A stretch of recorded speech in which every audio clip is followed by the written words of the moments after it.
Hello guys, আসসালামু আলাইকুম। সবাই কেমন আছেন? আশা করি সবাই ভালো আছেন। তো আজকে আমি আপনাদের দেখিয়ে দেব আপনাদের হোয়াটসঅ্যাপে যদি আপনারা এইভাবে পিক, ফটোস, ভিডিও এগুলো যদি আপনারা সেন্ড করতে যাচ্ছেন তাহলে এরকম সমস্যা দেখা দিচ্ছে। তো এরকম সমস্যা দেখা দিলে আপনারা কি করবেন সেটি আজকে আমি আপনাদের দেখিয়ে দেব।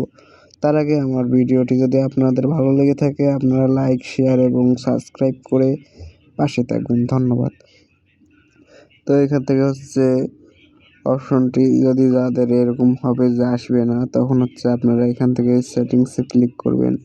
সেটিংসে ক্লিক করার পর এখান থেকে এই যে প্রথমে দেখতেছেন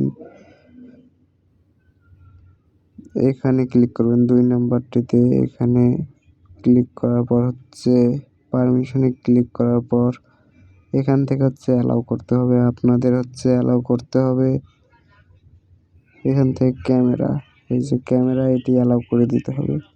এখান থেকে অ্যালাউ অনলি এখানে ক্লিক দিবেন। দেওয়ার পর ব্যাগে আসবেন একটু।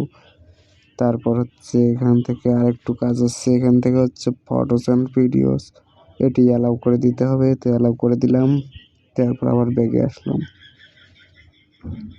তো ব্যাগে আসার পর দেখুন এখান থেকে ক্যামেরা এবং ফটোস অ্যান্ড ভিডিওস, এটি চলে এসেছে। তো এখান থেকে এখন আমরা কেটে দিব সব। তো সব কিছু কেটে দিলাম। দেওয়ার পর এখন আমরা আবার চলে আসতেছি আমাদের হোয়াটসঅ্যাপে। তো হোয়াটসঅ্যাপে ঢুকলাম। ঢোকার পর দেখুন এখান থেকে আমি একজনকে ধরুন এখন একটি ফটোস বা ভিডিওস পাঠাবো। তো এখান থেকে গেলাম আমারটাতে। তো যাওয়ার পর এখন দেখুন আমার চলে এসেছে সব ফটোস অ্যান্ড ভিডিওস। চাইলে এখান থেকে আমি ছাড়তে পারবো। ধরুন এটি আমি ছাড়বো। তো এখান থেকে সেন্ড করে দিলাম, ব্যাস চলে গেছে। এই ছিল আজকের ভিডিওটি আপনাদের ভালো লেগে থাকলে লাইক, কমেন্ট, শেয়ার এবং সাবস্ক্রাইব করতে ভুলবেন না।